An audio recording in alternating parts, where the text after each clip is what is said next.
Bueno, mi hermano, ahora, aunque es de conocimiento, ¿verdad?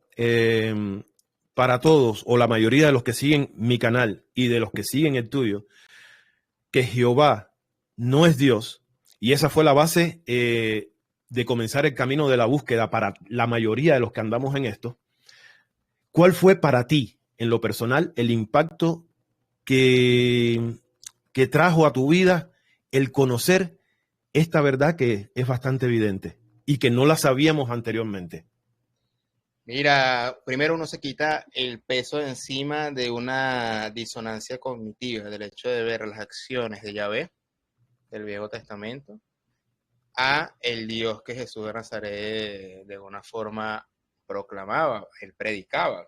Y la primera pregunta es, obviamente, para las personas que de alguna manera leyeron el Antiguo Testamento, después leyeron el Nuevo y caen en la conclusión de que cómo es posible que Jesús me esté hablando de un Dios amor cuando Yahvé se molestaba por lapidar, o mejor dicho, porque un hombre hacía leña el día sábado, el Shabbat, el día prohibido, el día de que nada más se dedicaba al descanso.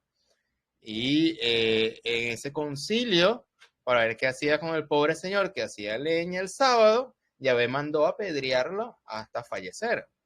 Y esto es lo mínimo, esto es la punta del iceberg de la parranda de textos bíblicos que habla de exterminio, guerras, etcétera, etcétera, etcétera, que eso con calma se puede buscar en una búsqueda de Google, si no se sabe bien la Biblia. Entonces, claro, ahí entra el camino de ver qué está pasando aquí. ¿Existe un Dios falso? ¿Existen muchos dioses? ¿Jesús no mintió? ¿O sí? Etcétera, etcétera.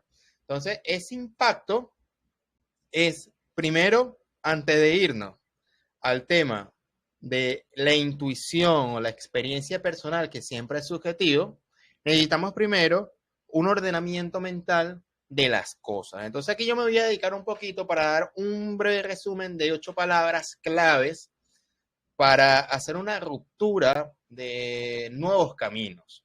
Y es lo que explica Mauro Viglino, para luego saltar a Jesús de Nazaret, porque si saltamos a Jesús de Nazaret, sin ser un preámbulo, podemos quedar perdidos. Entonces, una de las 8 palabras que Mauro Viglino, la más famosa entre sus conferencias, por ejemplo, la palabra bará. Bereshí bará Elohim. En el principio Dios creó. La palabra bará no significa crear, no significa Dios creó, sino formó o moldeó. Pareciera que fuera lo mismo, pero no lo es, porque esto no implica crear de la nada, sino que formó de algo ya existente. Entonces, eso de crear de la nada o ese mundo mágico de de que Dios creó de la nada es algo teológico. Y la palabra vara es una mala traducción. Punto uno. Entonces tú dices, bueno, pero eso no hace mucha diferencia. Al final, quiere decir más o menos que Dios creó. Bueno, vamos a continuar. Tenemos ahora la palabra roash y la palabra kabot. Que roash se traduce como espíritu, pero se debe traducir como nave.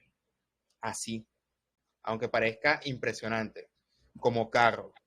Así Y es, la palabra literal. cabot, y la palabra cabot significa gloria en las traducciones al público, pero cuando ves la traducción y sus derivados, es algo pesado, algo muy pesado.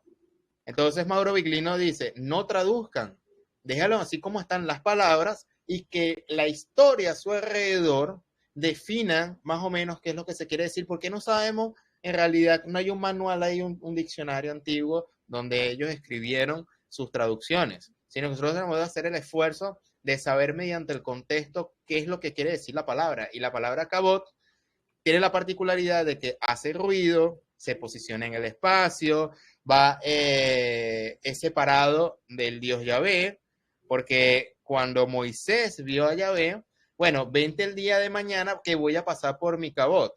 No lo vayas a ver al frente porque vas a morir, pero escóndete detrás de la piedra que voy a pasar por mi cabot y así no vas a morir. Entonces, vemos que este cabot se posiciona en el espacio. Entonces, obviamente, no hay que hacer mucha resolución lógica para decir que esto se refiere a una nave. Y esto remata con el libro de Ezequiel y el tema de Elías, los carros de fuego. Uh -huh. Entonces, bueno, aquí ya la persona iba tambaleando.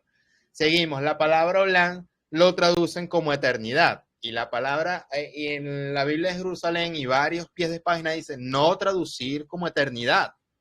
Es una mentira, es algo falso. Sino es un tiempo muy remoto. Y Mauro Viglino da el aporte de que en realidad no solamente se dedica a algo de espacial, sino también no solamente se dedica a algo de temporal, sino también se dedica a algo espacial. También puede significar algo desconocido.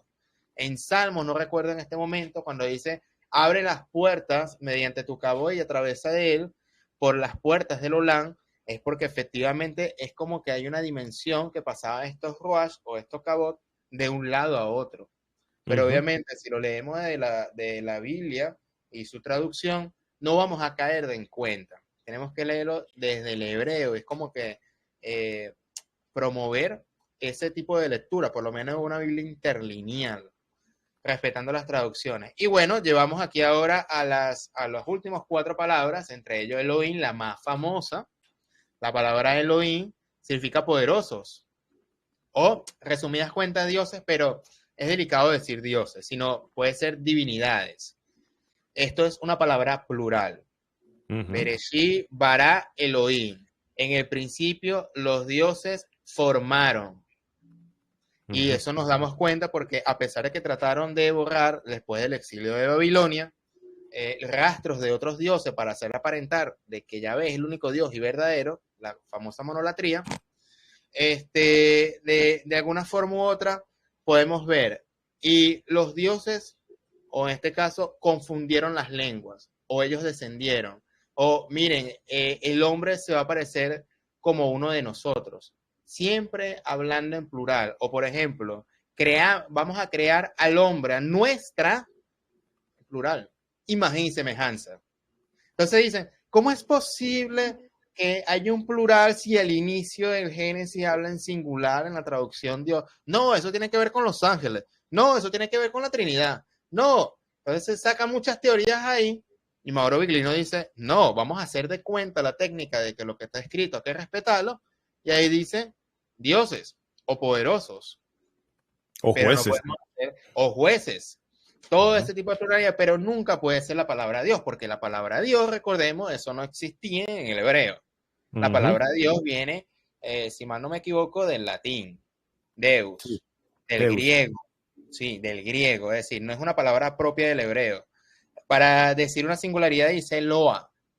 Eloa es el singular, Elohim es el plural. ¿Cómo sabemos eso? Porque cuando, por ejemplo, usamos la palabra Malak, mal traducido como ángel, porque Malak debe ser enviado o mensajero. ¿Cuál es el plural de Malak? Malakim. I-M. El mismo I-M que se usa en Elohim. Y así exacto, con un montón de palabras hebreas. Entonces, con una simple lingüística, ok, es un plural. Entonces no dicen, no, es el plural majestático. Ese de que habla de muchas cualidades, pero es un solo Dios. Y en este caso tengo que nombrar a César Silva, a más allá también de Mauro Viglino, donde el plural majestático es un invento del cristianismo para seguir justificando un solo Dios, por lo menos en el Antiguo Testamento, porque como ya vamos a ver más adelante, Jesús de Nazaret sí habla de un solo Dios, pero hay que contextualizar eso, porque vino el exilio de Babilonia, reescribieron la historia, etcétera, etcétera, etcétera. Y bueno, tenemos la palabra Elohim, que significa altísimo. No, ese es Elión. Elión, gracias por la corrección. Elión significa altísimo. Entonces, cuando decimos el Elión, uno traduce Dios altísimo. Pero la palabra él viene del dios él, del panteón cananeo, que tenía una esposa llamada Sherá con sus 70 hijos. Pero eso no lo vas a encontrar en la Biblia. Lo tienes que leer en otras culturas. Entonces, claro, cuando hablan en el Antiguo Testamento, en el Salmo famoso 82, que él, es decir, no Dios, sino él, el cananeo, se reunió en la asamblea de los Elohim, de estos legisladores, y en medio de estos Elohim juzga. En la Biblia leemos que Dios se reunió con estos jueces, que da la impresión que fueran humanos, esa es la interpretación cristiana religiosa, y Dios en medio de ellos juzga. Pero en el contexto hebreo se habla de un Dios determinado, de unos sujetos determinados en plural, y más adelante, en 5 versículos más adelante del 82, dice, ustedes dioses sois, Elohim sois, pero como hombre moriréis. Entonces, aquí ya hay una reunión de estos Elohim. Y así sucesivamente, por ejemplo, el Shaddai, ya termino con 2 palabras más. El Shaddai significa en la traducción Dios Todopoderoso, pero se debe traducir como Dios de la estepa o Dios de la montaña, pero eso no convenía porque entonces parecía un Dios menor. Entonces no, vamos a decirle Dios Todopoderoso y forjaron y forzaron esa traducción. Entonces, ya con este resumen pequeño de 6, 7 palabras, ya ahí debe hacer clic en la mente y decir, wow, ya algo aquí está pasando. Obviamente esto no me lo está diciendo mi iglesia. Y aquí empieza la búsqueda. A ver ahora entender a Jesús de Nazaret, a ver la historia de Hebreo, tratar de salirnos de lo que solo nos dice el pastor todos los domingos, sino leer académicos, a otras posturas religiosas y hacer nuestras propias conclusiones.